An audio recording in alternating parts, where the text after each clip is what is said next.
Pour moi, j'ai vraiment cette vision qu'on ne peut pas avoir l'entièreté, la vue sur l'entièreté de sa vie tant qu'on n'est pas arrivé jusqu'au bout Mmh. et du coup, une situation, qui est donnée à un instant T ne reflète pas forcément, on peut toujours être surpris, par la vie, par tous les cadeaux, en fait, qu'on peut retrouver derrière des situations qui paraissent, en apparence, compliquées.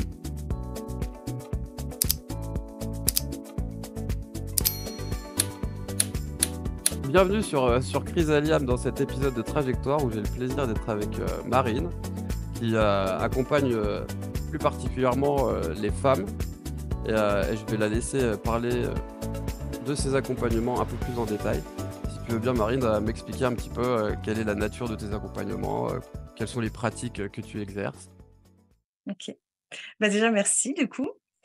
Alors au niveau des accompagnements, ce que je propose, ça va vraiment se composer en 3 parties, mais pour moi qui sont absolument, liées et interdépendantes les unes des autres. Et ça, c'est vraiment très récemment que je m'en suis rendu compte qu'il y avait une logique en fait dans ma façon de faire. C'est-à-dire qu'il y a vraiment, la partie accompagnement, individuel et voilà, on va dire, ponctuel sur des séances, ça peut être, alors je travaille essentiellement sur la libération émotionnelle, la libération karmique et la libération transgénérationnelle, mais bon, de toute façon, on va se retrouver, liés, l'un dans l'autre à chaque fois. Après je fais aussi des séances de rééquilibrage énergétique et des soins chamaniques. Donc ça, c'est vraiment, voilà, les séances que je peux, proposer individuellement et le massage énergétique aussi. Après, j'ai toute la partie accompagnement collectif, donc c'est là où vraiment c'est, dédié aux femmes. Donc là, en fait, on c'est un parcours de 6 mois pendant lequel on va aller, en exploration, vraiment en profondeur de notre aspect féminin, de notre principe féminin, de nos cycles, et on va travailler notamment avec les archétypes du féminin. Donc, là, c'est pour pouvoir vraiment apporter une connaissance, aux personnes qui participent. Et puis il y a le troisième volet, qui est, l'accompagnement, collectif, mais plutôt, pareil ponctuel, où, là je vais proposer des événements sur une journée, des événements, ce que j'appelle les journées initiatiques, ou les spirit sessions. Donc, par exemple, c'est, voilà, on va faire un cercle avec un thème, je vais recevoir les personnes pendant 2 heures, donc ça peut être cercle de guidance, ça peut être, autour d'un sabbat, ça peut être, voilà, donc ça, c'est vraiment les événements, qui sont du coup un peu plus ouverts et pour moi, tout est indissociable parce que, bah, il y a vraiment une trame, peut-être que je déroulerai, tout au long de l'interview, mais voilà, c'est mes 3 façons, en fait, d'accompagner. OK, donc si j'ai bien compris, tu as l'accompagnement individuel qui s'adresse autant aux hommes qu'aux femmes, sur une Mmh. séance, ponctuelle par rapport à une problématique donnée, où là tu vas Mmh. utiliser les outils que tu m'as cités. D'ailleurs, on va y revenir un petit peu. Il y a les accompagnements qui sont plus longs, réservés aux femmes, où là Mmh. il y a tout un processus et d'autres événements plus ponctuels, en groupe toujours, qui s'adressent, à la fois aux hommes et aux femmes ou qu'aux femmes, Oui, aux hommes et aux femmes sur, un thème d'événement comme des cercles que tu peux organiser. exactement, c'est ça. Super, c'est très riche, bravo à toi parce que j'imagine que ça doit, demander, pas mal de travail et d'organisation et en tout cas bravo et moi j'aimerais revenir sur les pratiques que tu nous as citées, en tout début de réponse par rapport aux accompagnements individuels. Tu m'as parlé de libération karmique, de libération transgénérationnelle et de libération émotionnelle. Est-ce que tu pourrais, expliquer brièvement à quelqu'un qui connaît pas du tout ces mécanismes-là ou ces accompagnements-là, en quoi ça consiste et un petit peu les spécificités de chaque item? OK. Alors en fait, moi, à la base, je me suis formée en énergétique, donc en reiki, et en magnétisme et en lao chi. Et en fait, je me suis rendu compte à mesure de mes séances, que, j'allais connecter à ce que j'appelle des mémoires. Donc, qui sont présentes, dans les énergies de la personne et au fur et à mesure, voilà, ça s'est affiné comme ça au niveau de mes perceptions et du coup, je me suis plus orientée justement, bah, vers de la libération, donc à aller au-delà du rééquilibrage comme je le faisais jusqu'à maintenant. Donc, ce que j'appelle de la libération karmique, c'est vraiment que, là, je vais pouvoir me connecter, si tu veux, vibratoirement à une charge qui est encore présente au niveau, de l'âme, on peut dire ça, de la personne. Hem et voilà, tout en douceur, en fait, je vais amener la personne à se reconnecter à ça en partant d'une sensation qu'elle a, par exemple, au niveau de son corps ou qu'elle a au niveau, d'une pensée qui la traverse ou quelque chose comme ça. On part toujours d'un point, en fait, et on va dérouler le fil pour remonter à la source. Donc des fois, ça peut être la source, elle peut être karmique, des fois elle peut être transgénérationnelle, des fois elle peut être due à un trauma, de l'enfance, et quand je dis un trauma, tout de suite on s'imagine souvent le trauma, comme quelque chose de, tu sais, qu'il a pu y avoir un truc très grave, ou et pas forcément, en fait. L'enfant, il a pu, vivre ça comme un traumatisme, de simplement, de s'être senti tout seul, pendant, 10 minutes dans sa chambre à pas savoir où étaient, ses parents, tu vois? Ça peut être, donc des fois, on remonte sur des origines comme ça, et vraiment, moi, ce que j'apporte, c'est, le cadre sécurisant qui permet à la personne de tranquillement, en fait, dérouler tout le fil, de ce que ça a engendré, en fait, tout au long de sa vie, de partir de cette source-là, et de dérouler toutes les croyances qu'il y a derrière, toutes les peurs que ça a amené, tous les masques que ça a amené et toutes les émotions. Donc et en fait, on libère, tout ça tout au long de la séance. Voilà, en gros, c'est comme ça que je procède. OK, super, c'est super intéressant. J'ai envie de rebondir par rapport à la notion de trauma. Effectivement, c'est pas nécessairement un événement violent qui peut créer un trauma, et par définition, un trauma, c'est tout ou partie d'une charge émotionnelle qui n'a pas été libérée en lien avec une expérience passée. Donc Mmh. effectivement, ça rentre tout à fait dans le cadre de ce que tu viens, de nous expliquer, et bah, en tout cas, ça a l'air vachement complet la manière dont tu accompagnes, avec toujours ce souci, j'ai l'impression, d'aller vraiment, à la source et à l'origine du problème, à la racine de du problème. En tout cas, c'est ce que j'ai ressenti, par rapport à ta réponse, et Mmh. d'explorer du coup, bah, l'émotionnel, le karmique et le transgénérationnel. Peut-être, j'aimerais que si ça te dérange pas de développer un peu de faire la différence entre karmique et transgénérationnel, si tu pouvais, un petit peu développer la différence entre ces 2 aspects-là? Ouais. Alors le transgénérationnel, pour moi, c'est vraiment tout ce qui va être en lien avec, des modes de fonctionnement qui sont hérités de nos lignées. Donc là, on va vraiment remonter sur, des ancêtres, sur, enfin, ça peut même être, ses parents, ses arrière-grands-parents. On n'est pas obligé de partir, non plus, pendant des générations et des générations, mais c'est simplement d'aller se rendre compte que c'est des modes de fonctionnement, qui se voilà, qui se, répercutent en fait de génération en génération.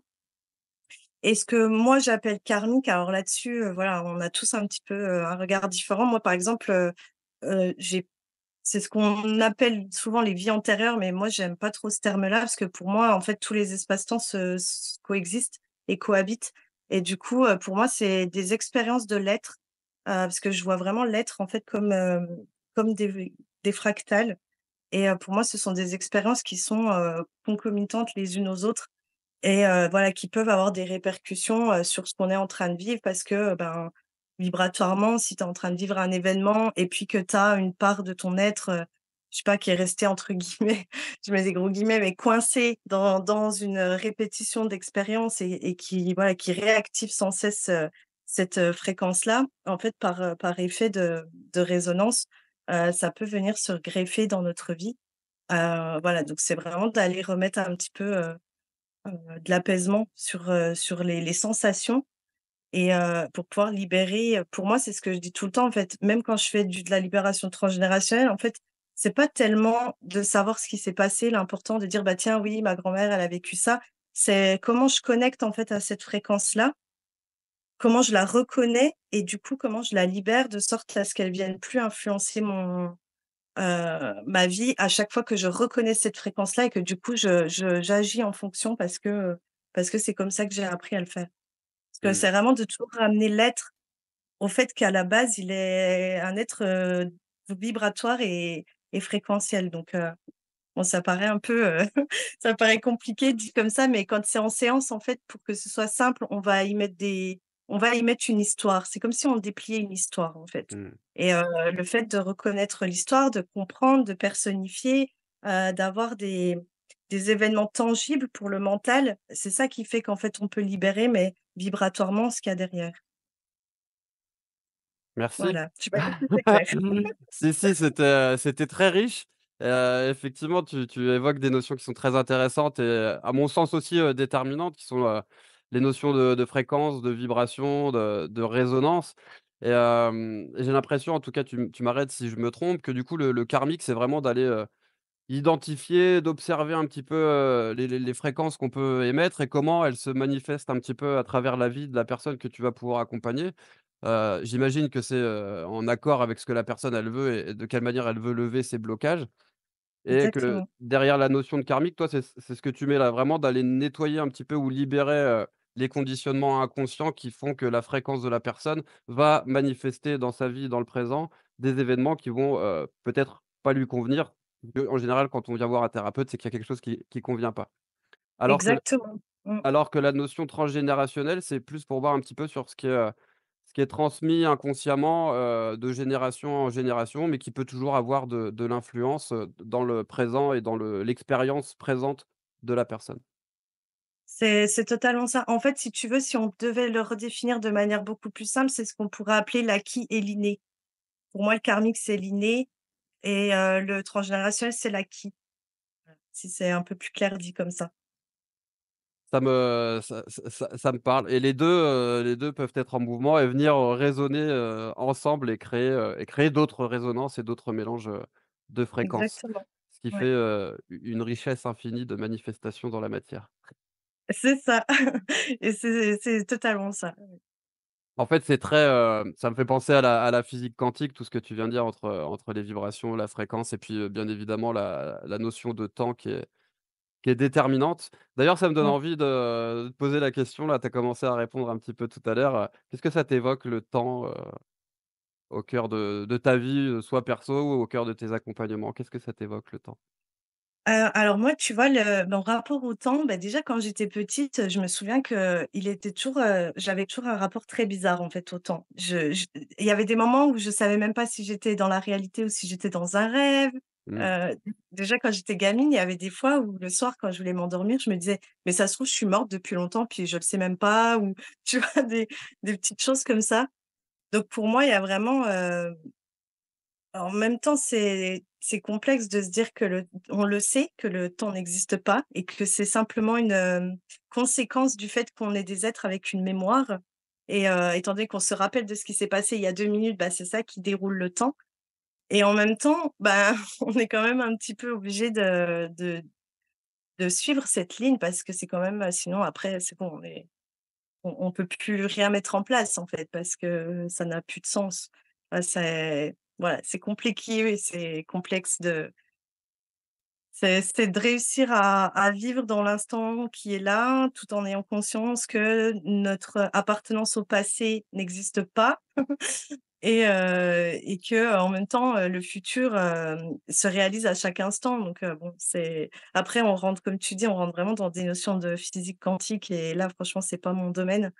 Mais en tout cas, c'est des choses que je peux expérimenter, ouais, dans mon quotidien. C'est cette sensation, même ça m'est déjà arrivé, alors je vais peut-être, passer pour une, une folle, mais ça m'est déjà arrivé d'avoir la sensation, tu vois, que je viens de perdre quelques minutes tout d'un coup de ma vie, en fait. Où, Mmh. c'est comme si ça faisait un trou et tout d'un coup, j'ai eu un blanc, en fait, enfin des choses comme ça, mais ouais, c'est Bah, c'est assez magique parce que notre cerveau, il a la capacité de voyager dans le temps. C'est ce qui nous dissocie un petit peu de certaines espèces, d'animaux. Le cerveau humain, il peut voyager dans le temps et effectivement, on peut, par l'esprit et c'est pour ça que les techniques telles que l'hypnose régressive aussi peuvent avoir, de l'impact. C'est qu'on mmh, on peut le faire voyager dans le temps et d'aller guérir et d'aller, déraciner ou apaiser une partie, de soi du passé qui a pu être blessée. Et effectivement, exactement. de commencer à rentrer dans ces notions-là, on peut vite partir, tu vois? En t'écoutant parler, je commençais à me dissocier gentiment, puis à voyager dans ces espaces de conscience que j'aime bien Ouais, et ça m'amène à te parler du coup d'une notion qui je pense, en tout cas, tu me diras si je me trompe ou pas, est centrale dans tes accompagnements, c'est la notion de conscience et mmh. comment tu l'amènes du coup? Qu'est-ce que ça t'évoque toi le terme de conscience, dans tes accompagnements et comment tu invites la personne à ouvrir les portes, à l'intérieur de sa propre conscience?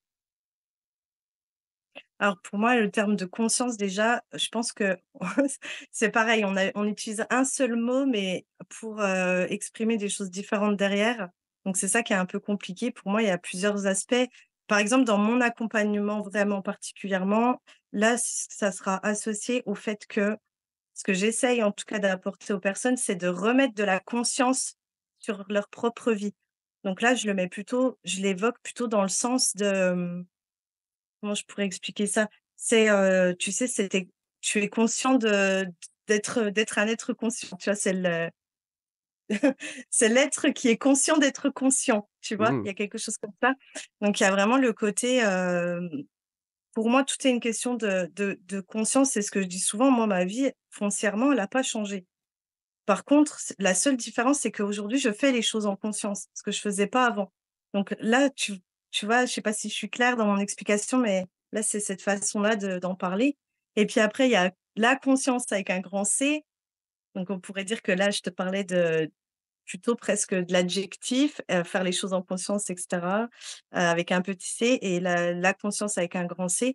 Là, pour moi, alors, c'est pareil, on rentre dans des choses assez complexes. Que En plus, moi, un de mes outils, c'est le chamanisme. Donc, j'ai une façon d'aller connecter, ou ce que je fais, j'appelle ça des voyages chamaniques. Donc là, en fait, je pars, un petit peu comme toi, je pense que tu le fais en hypnose, en «exploration» entre guillemets. Et j'essaye justement d'aller connecter à ces notions-là pour moi, pouvoir, me les approprier. Et pour moi, la conscience, c'est vraiment comme une espèce d'intelligence Mmh. qui régit, en fait, les choses. Mais pour moi, c'est pas, depuis nous, notre esprit humain, c'est pas, tu vois, pour moi, la conscience, c'est pas quelque chose qui a une volonté propre. En fait, c'est juste une espèce d'intelligence, comme tu pourrais des fois voir, tu sais, quand on voit les nuées d'oiseaux ou les fourmilières, c'est un peu comme ça que moi je le vois. Ils savent se diriger, mais sans communiquer, enfin, sans que ce soit eux qui se disent: «Tiens, on a tous envie d'aller là». Tu vois? Ça se fait, je sais pas si je suis très claire là, c'est compliqué pour Si, moi si, vas-y, d'exprimer en ces plus, tu notions-là. as des images avec les oiseaux, c'est magnifique, donc vas-y, tu peux continuer, c'est parfait.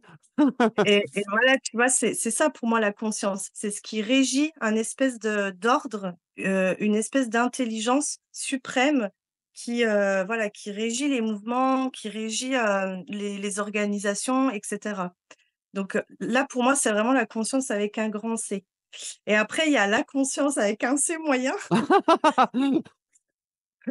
C'est la consciente qui a voulu s'expérimenter elle-même. Donc c'est la Mmh. conscience qui est devenue consciente d'elle-même. Et et du coup, pour moi là, ça c'est vraiment, c'est ce qui fait que ça a donné naissance à ce qu'on appelle des mondes, en tout cas en chamanisme.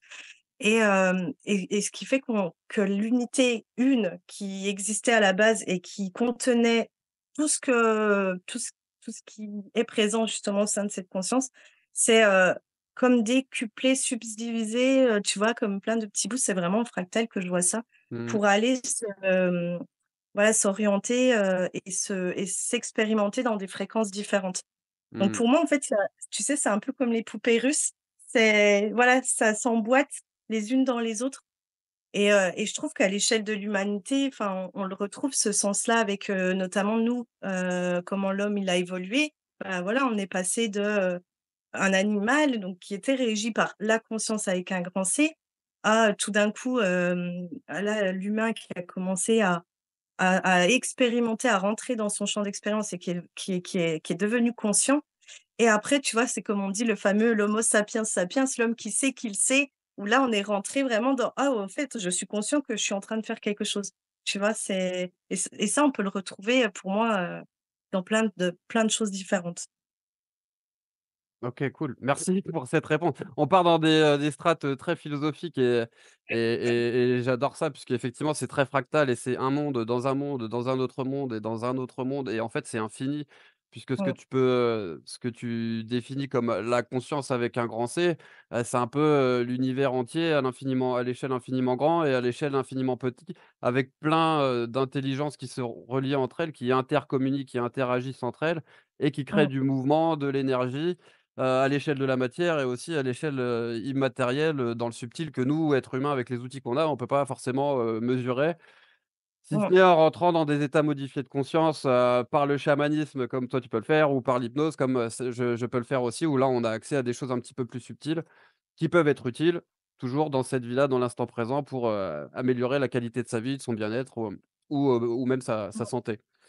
Super intéressant, Exactement. super riche, on est déjà parti très loin, j'adore. Ouais, puis tu vois, des fois, ça me frustre un peu parce que j'aimerais, pouvoir avoir, les notions vraiment scientifiques pour pouvoir expliquer ça. Parce que c'est vrai que quand tu es en exploration, bah, toi, dans ton exploration, c'est hyper clair, tu comprends. Mais après en mots humains, étant donné que, pour l'instant, c'est pas encore, exploré ou en tout cas, pas, voilà, à l'échelle, mondiale, bah, on n'a pas forcément encore les termes pour expliquer réellement ça. Et tu sais, je me sens limitée en termes de mots. Mmh. Donc c'est pour ça que j'essaye de l'expliquer un petit peu avec des images, mais voilà, en gros, Après, il y a quand même des scientifiques, hein, qui se penchent, sur le sujet et c'est vrai que c'est tout oui, l'univers de la physique quantique.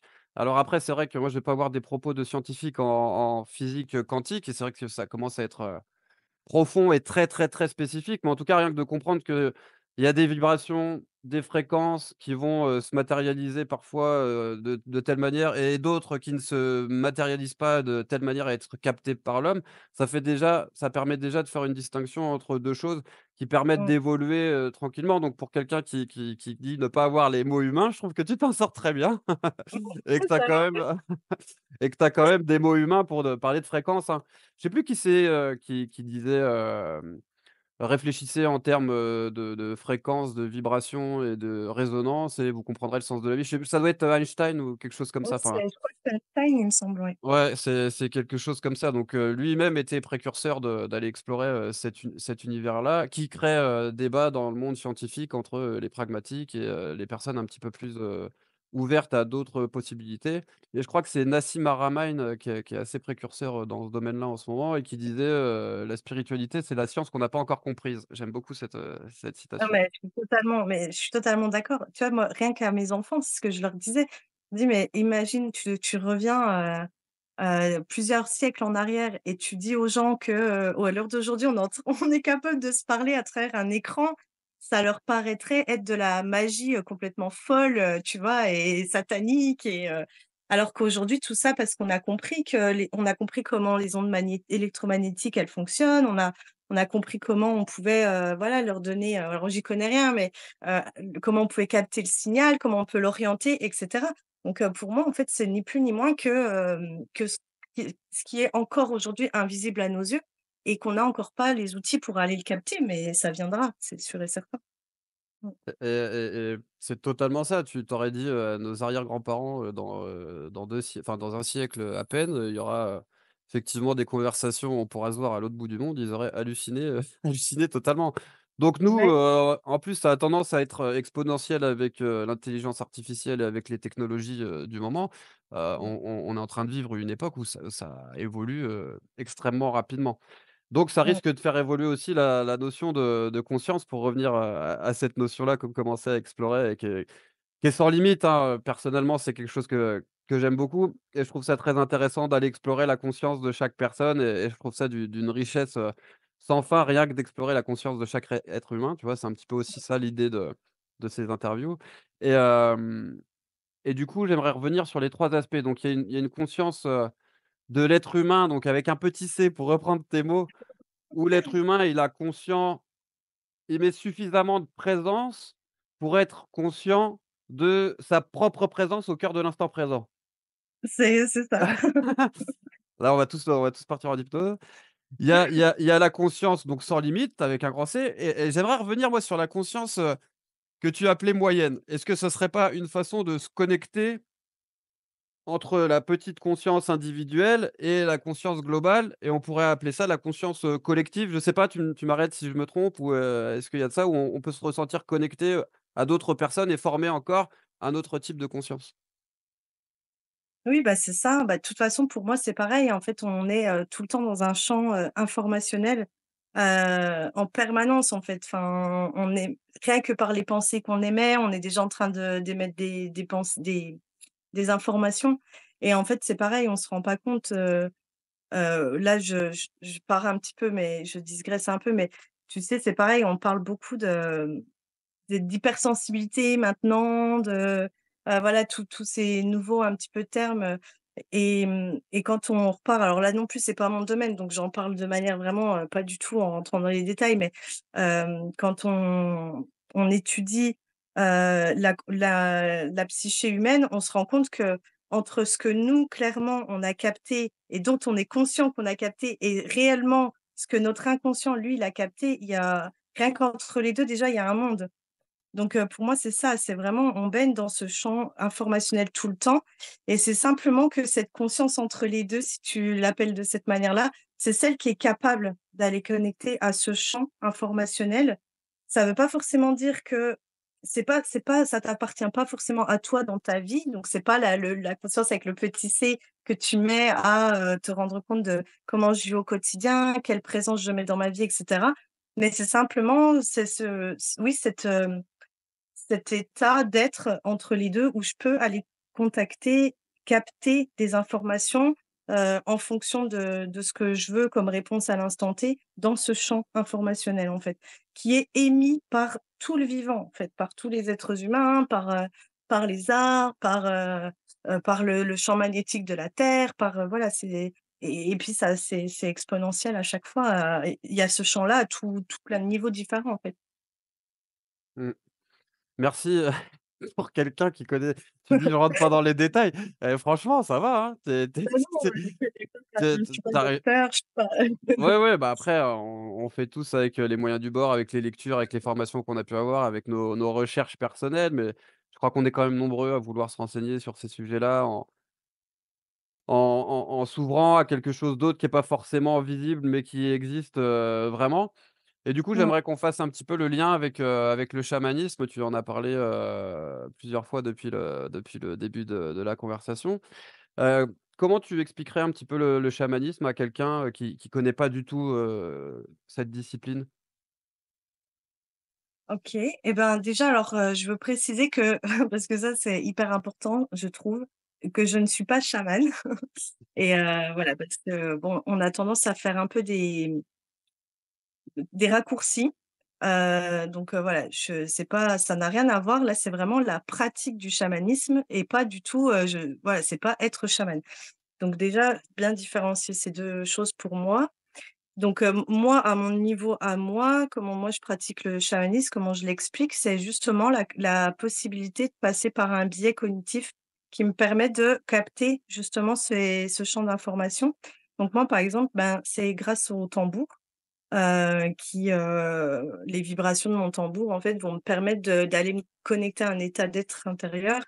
Hem, alors là encore, hein, je l'explique très mal, mais ça passe par les vibrations du cerveau, mais aussi par, le cœur, tu vois? De ramener de la sécurité, de le ramener de l'apaisement, ce qui permet de pouvoir plus facilement, partir en voyage et voilà, c'est comme ça que moi, à mon niveau, je le pratique. Pour moi, c'est vraiment, d'être, ce pont, au milieu de ce champ d'information qui est capable d'aller chercher avec justesse, l'information qui a besoin, à l'instant T pour pouvoir la retransmettre ou qui est capable aussi de pouvoir aller, hem, sur, voilà, sur un souvenir, d'enfance, et puis, libérer, la charge qui est associée à ce souvenir. Enfin voilà, il peut y avoir plein de choses après, mais en gros, c'est ça, si je dois l'expliquer, à ma manière. En fait, si j'ai bien compris, le chamanisme, tel que tu le pratiques, c'est un outil pour aller, créer un chemin vers l'allègement d'une charge, émotionnelle et la résolution de problématiques de la personne à l'instant T où elle vient te solliciter, tout simplement. Exactement, ouais. Quand je l'utilise en accompagnement et après il y a aussi tout un autre, volet entre guillemets où là, c'est beaucoup plus personnel, c'est plus une reliance intérieure, qui fait que, heu, j'ai une façon en fait de voir, le monde, ce qu'on appelle, tu vois la bon même si c'est pas totalement ça, mais, les animistes, tu vois? C'est d'aller reconnecter au fait que, bah, justement, il y a tout a une conscience, tout est conscience voilà, tout est, relié les uns aux autres. Il y a des répercussions, chacun de nos gestes a des répercussions sur le reste et cetera. Donc ça, c'est plus une reliance qui est intérieure et qui m'est propre, qui est pas forcément propre au chamanisme, mais en tout cas, c'est par cette voie-là que moi je m'y suis reconnectée.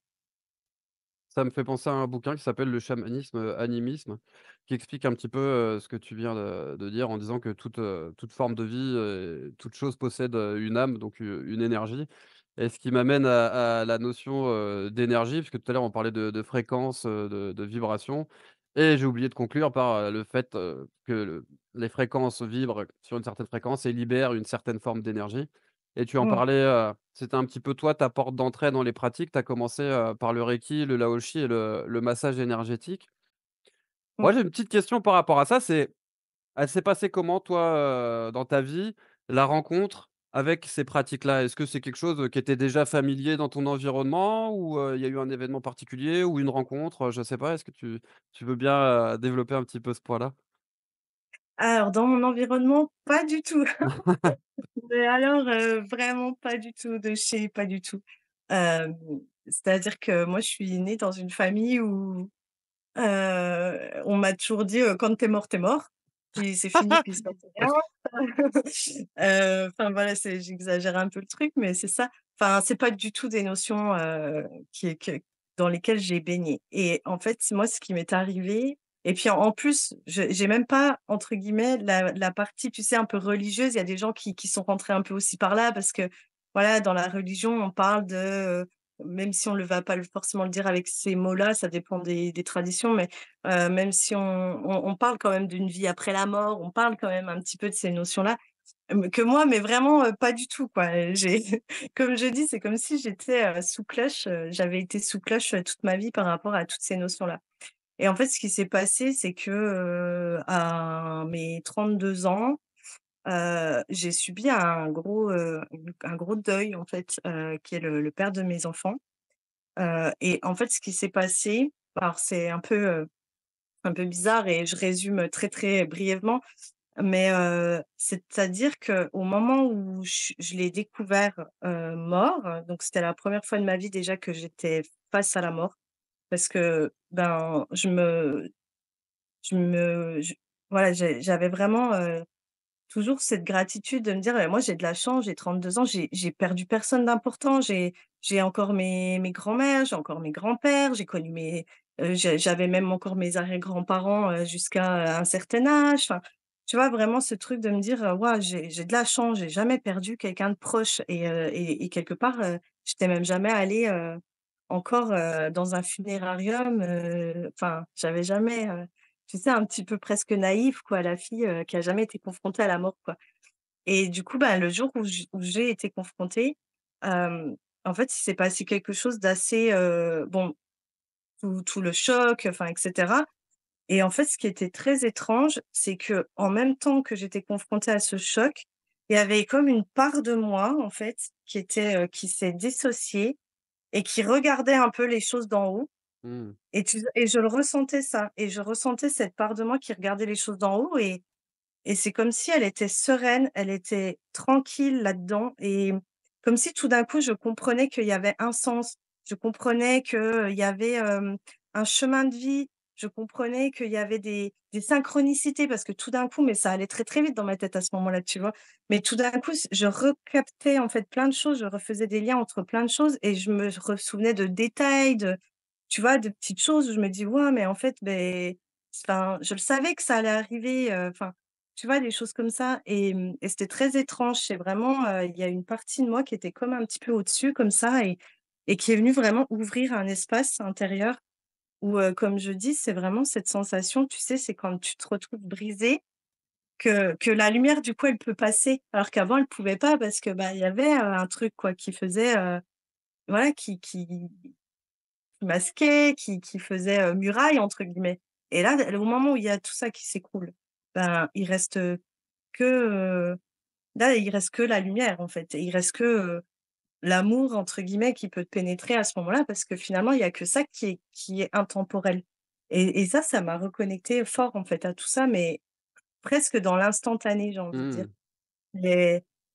c'était assez surprenant à vivre. Ça et tout d'un coup, dans les jours après qui ont suivi, bon, pas tout de suite, parce que voilà, il y a eu, ben, le deuil et cetera, mais quand même, ça allait assez vite.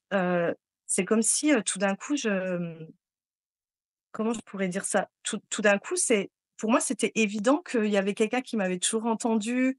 Donc, tout d'un coup, je m'exprimais de nouveau à cette, conscience, entre guillemets, avec un grand C qui est toujours là, en fait et qui nous entend tout le temps, c'était évident que, voilà, qu'il y avait des entités qui nous suivent dans l'invisible. C'est enfin voilà, il y avait vraiment, p tout d'un coup, c'est comme si c'était naturel et je me suis mise à méditer, je me suis mise à prier, je me suis mise à enfin des choses que je faisais absolument pas, mais vraiment Mmh. pas du tout Et et donc là, c'est excuse-moi, le moment où tu découvres, ton compagnon de l'époque, décédé, c'est quasi instantané, la dissociation? Parce que c'est vrai que c'est un phénomène qui arrive souvent quand il y a un fort choc émotionnel, de telle manière à ce que le corps, il arrive à saturation et il crée la dissociation après pour traverser l'événement et pour préserver un peu l'équilibre et la sécurité, de la personne. Et après, comme s'il y avait, une douche d'informations auquel tu réaccédais, enfin auquel tu pouvais connecter avec conscience alors qu'elles étaient déjà là, mais que tu en avais pas conscience. Est-ce que c'est juste dit comme ça? c'est très juste, exactement ça. Mmh. OK, et ça de manière quasi immédiate? Quasi, ouais. OK. C'est vraiment, c'est exactement ça. C'est vraiment la dissociation avec, vraiment, tu sais, la partie très, primitive presque, qui est, en train de vivre l'émotion, qui est en train de enfin voilà, de se rendre compte du truc et cetera et une autre partie qui je sais pas, comme si justement d'être dans ce champ-là d'informations, ça ouvre, quelque chose de beaucoup plus vaste comme Mmh. compréhension et du coup, dans cet espace-là, il y a pas de jugement en fait de: «Est-ce que c'est bien? Est-ce que c'est pas bien? Est-ce que c'est triste? Est-ce que c'est pas triste?» C'est juste un tu juste présente à ça et tu voilà, c'est un peu comme ça que moi je l'ai vécu personnellement.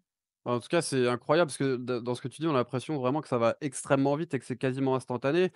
Alors que des fois, ce processus-là, il peut prendre plusieurs années pour que des personnes arrivent à ce résultat-là de, bah, de conscience, hein. On en vient toujours avec ce fameux mot de conscience. Et le risque quand il y a un choc, dissociatif, comme ça, bah, c'est que la personne, elle se réassocie pas et qu'elle soit un peu coupée de ses sensations. Toi, j'ai l'impression que c'est pas du tout ce que tu as vécu et que tu t'es Mmh. réassocié extrêmement vite. Autant que tu as Bah, pu oui, te dissocier, tu t'es réassocié extrêmement vite. très, très vite, enfin ça a duré, je me souviens que j'ai eu un moment vraiment où là, j'étais, enfin voilà, ma famille voulait presque m'envoyer, à l'hôpital parce qu'ils commençaient à s'inquiéter pour moi parce que là, j'étais, comme on dit, en état de choc, tu vois? Mais ça a duré quelques heures et pas plus en fait. Après, il y a un truc qui est revenu, Mmh. et en fait, moi, je le dis en rigolant aujourd'hui parce que bon, mais à l'époque là, tout d'un coup, en fait, je me suis souvenue que quand j'étais plus petite, j'avais fait une sortie de corps un jour. Mmh. Et mais j'étais enfant, tu vois? Je savais pas l'expliquer et je me souviens juste que j'avais eu très, très peur parce que tout d'un coup, je m'étais vue depuis, le haut de mon corps et du coup, j'ai cru que j'étais en train de mourir et du coup, j'ai eu très peur donc voilà, ça s'est découpé assez vite et donc tout ça, ça m'est revenu en mémoire tout d'un coup et en fait, à ce moment-là, j'ai eu une espèce d'obsession parce que tout d'un coup, j'ai compris que l'espace-temps, ça n'existe pas, que j'ai compris les cycles, enfin, j'ai compris plein de choses, en fait. Enfin, c'est comme si je réaccédais tout d'un coup à une connaissance, «cosmique» entre guillemets et en fait, à ce moment-là, j'ai été prise un peu d'une obsession de croire que j'allais changer les choses. Donc du coup, je Mmh. me disais: «Beh, je vais m'entraîner à maîtriser cette sortie de corps pour pouvoir, retourner au moment où c'est arrivé, pour réveiller mon moi du passé, pour lui dire: «Réveille-toi, réveille-toi, faut que tu ailles regarder ce qui se passe» et cetera et donc voilà, je m'étais mis ça un peu dans l'idée, donc j'avais commencé à regarder des vidéos de, voyage astral, de tout ça et après, en fait, il y a quelque chose d'apaisé qui a pris le dessus en disant: «Mais non, en fait, c'est juste et tu pas en fait, tu pas à juger que c'est qu'il était pas censé partir alors que Mmh. peut-être que lui, il est bien d'être parti». Donc voilà, il y a une raison qui a repris le dessus et bien sûr, j'ai abandonné cette idée de de vouloir aller changer, le passé, mais j'étais convaincue que je pouvais le faire à ce moment-là, en tout cas. J'étais vraiment, C'est intéressant ce que tu racontes, parce que on a l'impression qu'il y a vraiment 2 parties, et qu'on peut retrouver souvent, chez les êtres humains. Une partie qui est dans un peu la lutte et dans la non-acceptation et qui aimerait changer, et d'autant plus quand ça touche, aux êtres proches et aux êtres chers qu'on a bien envie, la plupart du temps de garder auprès de nous le plus longtemps possible.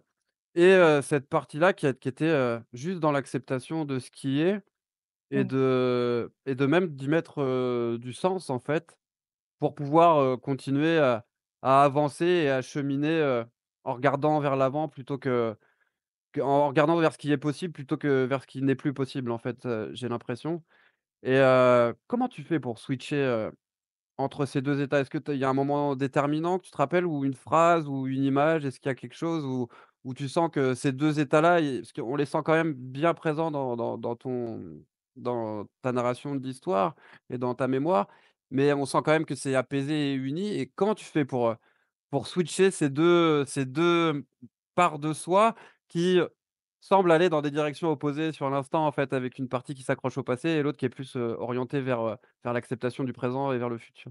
Mmh. Bah, il y a eu plusieurs, choses. Il y a eu déjà le fait que à ce moment-là, je me suis reconnectée fort aussi à ma quelque chose que je faisais quand j'étais enfant, c'était écrire. Et Mmh. ça a vraiment été, un exutoire en fait pour moi de pouvoir exprimer ce que je ressentais, de pouvoir expérimenter ces états d'âme qui pouvaient descendre vraiment, très, très profondément. Et puis l'instant d'après, au contraire, monter super haut. Parce que l'instant d'après, j'étais juste baignée d'amour et juste dans une compréhension de ouais, de grâce, de quelque chose de beau, de divin. Donc vraiment, il y avait cette phase-là qui a été très importante pour moi, c'est de pouvoir mettre déjà sur le papier ces choses-là.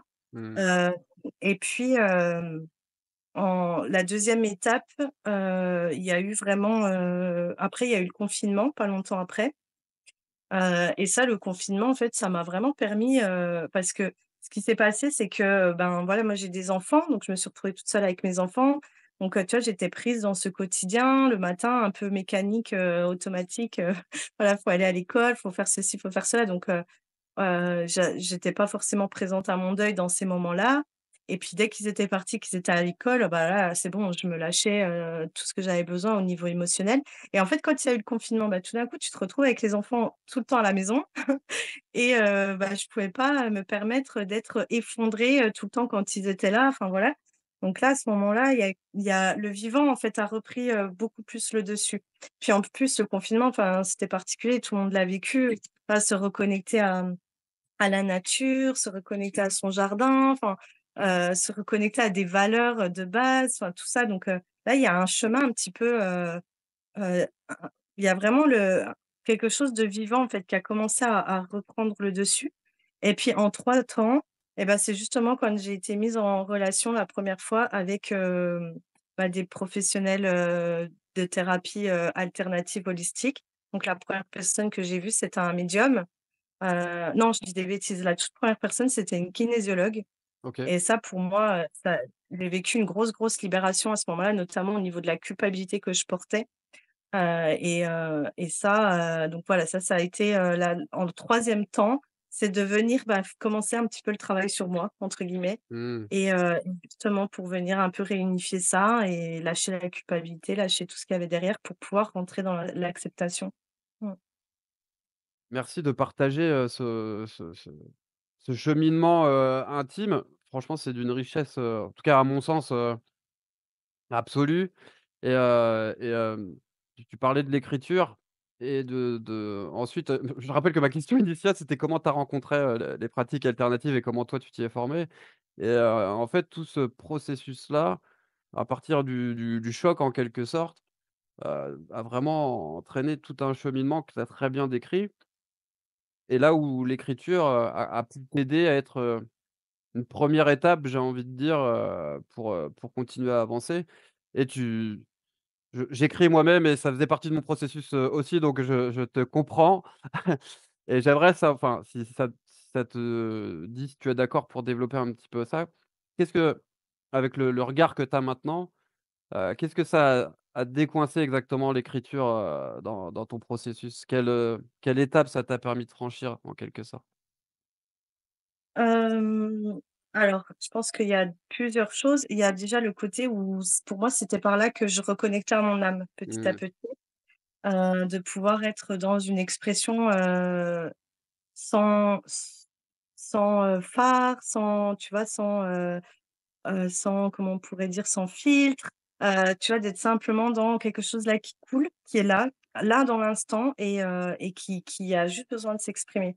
Donc je pense que c'est par ce biais-là que petit à petit je recouvrais, la reconnexion que je pouvais avoir avec mon âme, avec le fait de communiquer directement avec elle, qu'est-ce qui se passe pour toi? Qu'est-ce qui est présent et cetera? Et puis, il y a eu, aussi le fait que ça me permettait quelque part presque de comprendre les processus par lesquels je passais, Mmh. qui très intérieurs.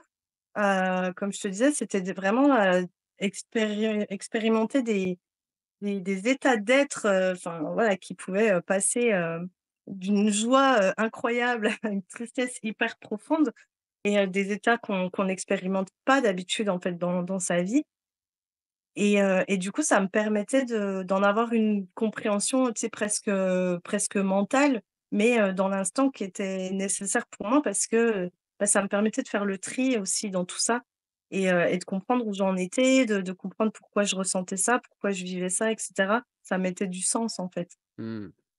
Mmh. Ouais, ça met du sens et ça permet aussi de se dissocier de ses émotions, de faire les tris, dans les pensées qui peuvent être, très riches et avec un flux, assez important, quand c'est dense en émotions. Et Ouais, là, je partage un truc perso. Moi, ça me permet aussi de pas oublier l'écriture, le fait d'écrire quelque chose et de l'ancrer. Je ouais, je je soigne un peu la peur de l'oubli d'une certaine manière pour conserver justement les prises de conscience. On en vient toujours à cette histoire de conscience. C'est comme si on se redissociait un petit peu de la charge émotionnelle qui nous traversait dans l'instant T pour la regarder et comme si on la caressait, on la cajolait en même temps pour faire la paix avec ces émotions qui peuvent parfois être, inconfortables à ressentir, dans le corps. Et ouais. donc du coup, tu écris, tu chemines, tu prends conscience et tu trouves du sens et le moment où tu vas voir la kinésiologue, c'est quel élan qui te fait, prendre rendez-vous? Je sais pas si tu te rappelles exactement, sans Oui. forcément trop rentrer dans les détails et revivre cet instant-là, mais juste dans les grandes lignes, qu'est-ce qui te donne élan? Tu te dis: «Tiens, je vais me faire, aider par une kinésiologue à un moment donné». Bah, en fait, là, oui, oui, je m'en souviens très, très bien, c'est quelqu'un qui m'en parle, en fait, mais pour mes enfants. Parce que, OK. bah, quand même, ils ont vécu aussi un traumatisme, donc ils sont suivis, enfin, voilà, par les psychologues et cetera et je ne sais plus exactement, mais il y a quelqu'un qui me parle de la kinésiologie, je connaissais pas, qui me dit: «Bah, voilà, ça peut être bien» et cetera, donc je me renseigne, je me dis: «Tiens, effectivement, ouais, ça peut être pas mal» et donc j'appelle cette kinésiologue et quand, je lui parle un petit peu de la situation, elle me dit: «Beh, en fait, il faudrait que je vous voie vous». Parce qu'elle me dit: «Si vous, vous êtes pas bien, vos enfants, ils seront pas bien. Donc la première des personnes à prendre en charge, c'est déjà vous» Mmh. et donc cette kinésiologue, je vais la voir et là, moi, c'est la première fois que je me retrouve face à quelqu'un qui respire la plénitude, qui dégage, quelque chose où, waouh, tu te déposes et juste de par qui elle est, juste dans son êtreté, déjà, c'est déjà guérisseur, en fait et là, je parle pendant, mais au moins 2 heures avec elle et je comprends plein de choses et en fait, cette kinésiologue, elle est aussi médium. Bon, elle le dit pas, mais aujourd'hui, je le sais parce que voilà. En fait, elle voyait le père de mes enfants en même temps que je parlais donc elle me disait: «Ah» en fait, elle me disait des trucs et du coup, je «Bah oui, c'est vrai, c'est ça», enfin et du coup, je le ressentais aussi là. Donc là, tu vois, ça c'est venu apporter beaucoup d'apaisement, en fait, il continue d'exister dans une autre Mmh. sphère et c'est OK et c'est voilà, moi ça m'a enlevé un énorme poids, en fait et c'est ça qui fait que c'est par des synchronicités et le médium, c'est pareil, c'est par des aides extérieures, en fait, de gens qui tu as une discussion avec eux, puis dis: «Bah, tiens, tu devrais peut-être appeler, untel» et hop, tu y vas et voilà. Mmh. Super. C'est, vachement intéressant ce que tu décris et c'est vrai que le fait d'entretenir ce lien d'amour et continuer à faire exister, les personnes qui sont parties, en tout cas moi je le constate dans mes accompagnements, c'est souvent quelque chose qui permet de faire la paix, et de tout simplement de rester en amour à l'intérieur de soi, en fait Mmh.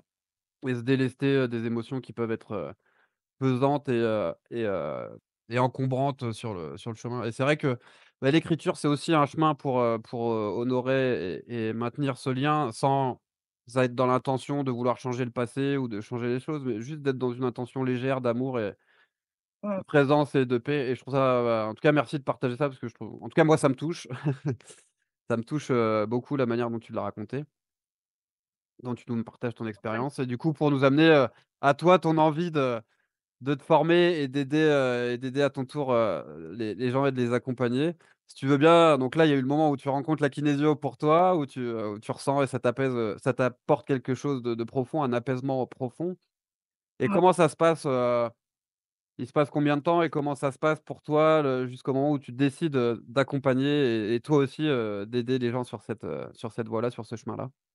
Bah, en fait, là, après, c'est hyper rapide parce que si tu veux, avant que le père de mes enfants décède, j'avais déjà changé complètement de voie professionnelle. Parce qu'à la base, j'étais chargée de clientèle en assurance, OK. heu j'ai eu des soucis de santé, enfin voilà, donc j'ai été en arrêt maladie pendant un petit moment, donc après j'ai carrément, demandé une rupture conventionnelle. En fait, à ce moment-là, je suis un peu revenue à mes premières envies d'adolescente qui étaient d'aller dans l'esthétique, mais pas pour le côté beauté, pour le côté, bien-être, en fait. Pour le OK. côté prendre soin. Parce que déjà, moi, quand j'étais plus jeune, j'étais toujours celle qui faisait des masques à mes copines, voilà, qui les épilait, qui prenait soin d'elles et cetera. Et étant donné que je connaissais pas du tout le côté holistique, énergétique et cetera, pour moi, à ce moment-là, mon truc de référence, c'était, voilà, c'était l'esthétique, quoi. Et donc je reviens un petit peu à ce projet-là. Donc déjà, à ce moment-là, j'avais pris des démarches donc j'avais repris mes études, en fait. J'avais repris un CAP esthétique et puis, ben, forcément quand il y a ce deuil, je mets en suspens mon CAP. Je leur explique que voilà, là, il me faut je fais une pause là-dedans et cetera et en fait, ce qui se passe quand je rencontre cette kinésiologue et puis ensuite je rencontre un médium qui est maître reiki et du coup, après ça va très, très vite. Il est aussi lithothérapeute et là, je me reconnecte à l'amour des pierres Mmh. et l'amour des minéraux et ça vient pareil par une synchronicité folle, enfin bref. Et donc ce que je fais, c'est qu'à ce moment-là, j'ai un projet de mêler le soin du corps, donc le côté, purement esthétique, massage et cetera, avec la lithothérapie. Donc la toute première formation que je fais, c'est lithothérapeute, en fait. OK. Et donc c'est vraiment le truc de me dire, ben, quand je vais masser les personnes, je vais aussi leur mettre les pierres, leur mettre les minéraux, leur mettre les cristaux et cetera. Donc c'est ça, en fait, ma première rentrée, là-dedans, c'était d'apporter le côté, justement, bah, holistique que j'ai expérimenté sur moi-même. Se dire: «Bah, c'est bien beau de venir vous faire un massage, mais on va aussi aller dans le côté apaisement, dans le côté énergétique et cetera». Et c'est par là que ça passe, en fait, à la base. Donc là, tu as mélangé un petit peu, ton côté prendre soin, bien-être, à travers, ton expérience, en esthétique et de massage avec, ta découverte de l'instant, et la lithothérapie pour en faire, ton massage énergétique et ensuite, le reiki et le laoshi ont suivi, rapidement, j'imagine? Ouais, ça a suivi rapidement derrière parce que donc ce lithothérapeute donc qui est médium, il était aussi maître reiki donc après, ben, voilà, tu vois, un appel en engendre un autre. Donc après je me suis formée en magnétisme, je me suis formée en radiesthésie, je me suis formée en reiki, et cetera et pour moi, c'était que des façons d'être toujours plus, dans la possibilité d'accompagner la personne sur différents aspects d'elle-même. Donc c'était que du plus, en fait, pour moi. Et en fait, ce qui s'est passé, c'est que mon CAP, je l'ai pas validé, pour un truc, très, très bête, alors que j'ai eu des super bonnes notes, enfin bref, mais bon, on va pas rentrer dans le détail Bah, tu peux rentrer et si tu veux dans les détails, c'est comme tu veux. non, non, ça bon, c'est pas très intéressant, je pense pas que ça va intéresser les gens, mais OK. disons qu'à ce moment-là, en fait, à ce moment-là, je me dis: «Bah, c'est très bien, c'est très juste». C'est justement parce que je suis pas censée aller dans «l'esthétique» entre guillemets, mais en fait, me concentrer que sur la vraiment, l'énergétique. Donc du coup, voilà, après je pars, que dans, le soin énergétique du coup. OK, super. Merci, d'avoir, retracé ton parcours et ton switch, professionnel en quelque sorte. J'ai une autre question, on va s'amuser un petit peu, tu l'as peut-être déjà fait d'ailleurs, c'est vu ce que tu m'as dit, j'en suis quasiment certain, mais on va aller le vérifier quand même. Qu'est-ce que tu aimerais, on va jouer sur les capacités du cerveau à revenir, à voyager dans le temps. Ouais. Qu'est-ce que tu aimerais dire à la femme qui vit son choc émotionnel avec le regard que tu as maintenant? Si tu devais, lui souffler, une phrase qui l'aide sur son épaule, ça serait laquelle? Change rien, Mmh. ouais. Change rien en fait, tout est parfait et tu as juste été, parfaite dans tout ce que tu as vécu enfin, c'est même pas parfait le mot, je pense que c'est même encore au-delà de ça. C'est c'est juste voilà, ouais, change rien, change rien et il y a rien besoin de il y a besoin de revenir sur rien, en fait, je pense. Donc tu lui dirais: «Change rien» dans le sens, «Reste comme tu es»? Enfin, sois toi-même, quelque chose comme ça? Bah et con dans le sens aie confiance parce que le chemin que tu es en train de prendre est, juste, parfaitement le bon, en fait. Donc Mmh. j'essayerai pas, en fait, d'aller changer, la perception de l'instant pour essayer de réorienter vers autre chose. Non, juste, aie confiance, Mmh. t'inquiète pas, c'est voilà, Fais-toi tout va confiance. bien, OK, tout va se dérouler, à merveille, selon ce que tu es censé vivre. OK, super. Autre, question qui est un peu dans la même vibes. Si tu avais, un message à faire passer, sur ta voiture, quand tu roules et que toute l'humanité, voit ce message, ce serait quel message? Ça peut être le même que celui que tu viens de me donner, Ouais, hein. je sais, non, c'est vraiment, en fait, ouais, c'est comment je pourrais verbaliser ça? Hem, Bah, ayez pas peur de casser les codes, en fait. Ayez pas Mmh, peur de casser la carapace justement pour que la lumière, elle puisse passer. mmh, Sinon elle passera jamais et ouais, ça peut faire peur de tout d'un coup de se retrouver, sans aucune, sans repère en fait, sans fondation. Après, c'est ce que je dis souvent, j'ai conscience que quand je dis ça, c'est «facile pour moi» entre guillemets parce que j'ai pas eu le choix. C'est la vie qui a fait en sorte que de toute façon toutes mes fondations se sont écroulées. Donc je peux comprendre que quand c'est pas la vie en fait qui te l'amène par quelque chose d'extérieur, ce soit beaucoup plus difficile que de le faire émaner de soi-même. Ça, je peux comprendre que ce soit difficile de, ben, je sais pas moi, d'entamer un changement professionnel, d'entamer, un divorce quand on est, dans un couple, voilà, où on est plus en train de mourir qu'autre chose et cetera. Donc c'est vrai que j'ai presque l'impression que quand je le dis depuis ma posture à moi, c'est presque facile parce que bon, bah, moi de toute façon j'ai pas eu le choix donc mmh, mais ouais, c'est vraiment ça, c'est vraiment, les moments d'inconfort, amènent vers autre chose et si on passait jamais par cet inconfort, on bougerait pas, on n'évoluerait pas.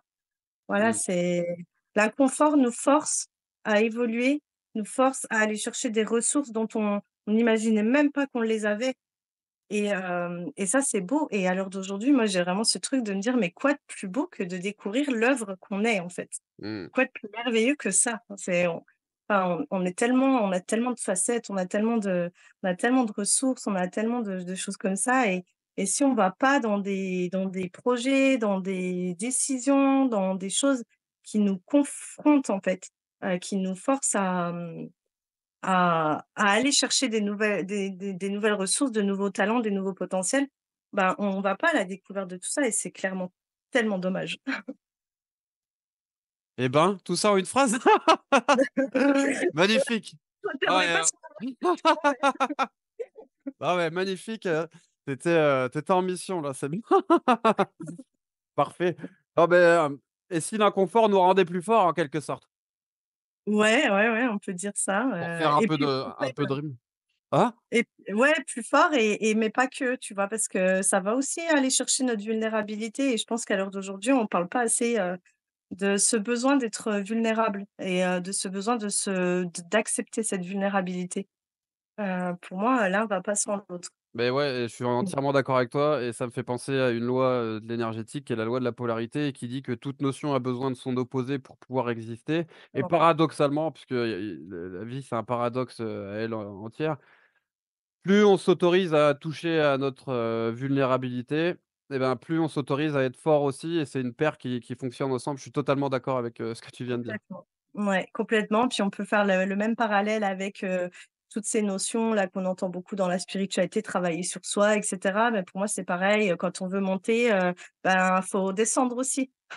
Voilà, c'est si on veut continuer à progresser, ben, faut aussi aller voir, tout ce qu'on a mis là-bas, là-dessous là, sous le tapis et c'est vraiment de pas avoir peur de ça parce que l'un ne va pas sans l'autre et d'une grande ombre naît une grande lumière donc allons-y et voilà. C'est de toute façon, faudra le faire à un moment donné. Donc moi, j'ai un peu, tu sais, le dicton, «Plus vite c'est fait et plus vite on Ouais, n'en parle plus». ouais, je suis assez d'accord avec toi aussi. Merci, moi j'ai fait le tour un petit peu des questions que j'avais envie d'explorer avec toi. Où est-ce qu'on peut, te contacter? Je crois que ta page Facebook, c'est Marine à fleur d'âme. Est-ce Mmh. que tu as un site internet, Oui, Instagram, oui. Ben, ouais, la totale.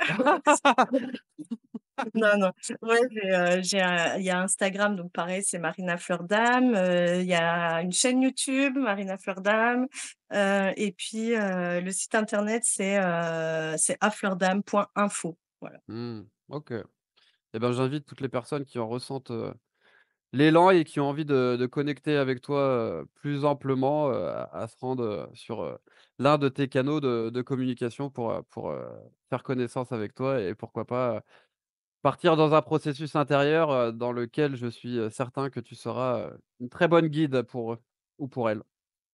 Et ben, En j'espère. en tout Merci cas, beaucoup. ouais, merci à toi pour, ce moment. C'était très riche, je sais même pas combien de temps on a mis on a passé un bon moment, c'est super cool, le temps est passé vite. Merci Mmh. beaucoup pour les partages et pour, les choses, intimes que tu as pu mettre dans l'échange, puisque c'est souvent dans ces moments-là qu'il y a beaucoup de ressources et de richesses. Donc, merci beaucoup, pour ça et pour finir, qu'est-ce qu'on peut te souhaiter pour, le futur proche ou moyen ou à plus long terme? C'est quoi, la chose la plus importante qu'on peut te souhaiter aujourd'hui, là? Mmh. Bonne question, bah, je sais pas, de continuer comme ça, voilà, change rien encore une fois. On revient à ce «change rien, tout est parfait». Voilà, c'est ça, tout est parfait, mais quand même et f de temps en temps, faut mettre un petit coup de boost et il faut y aller, quoi. Mmh. Change rien en changeant quand même un petit peu, quoi. Voilà. Non, change rien, mais voilà, faut rentrer dans le processus qui permet le changement quand même. Change rien au Ouais, processus. je crois que j'ai compris l'idée et on finit sur un magnifique paradoxe, donc c'est Voilà. De c'est toute façon, nous sommes des êtres paradoxales et bon, à un moment donné, ça sert à rien de lutter contre ça. C'est comme ça, c'est comme effectivement, ça. Mmh. effectivement et la nature, elle nous montre que la vie est paradoxale tous les jours avec, l'alternance entre la nuit et le jour. Exactement. Mmh. Merci beaucoup Marine et bah, à très bientôt et je te souhaite, plein d'accompagnement et de t'éclater, dans ta vie perso comme, professionnelle en tout cas. Merci beaucoup pour ce moment. À Bah, bientôt. merci.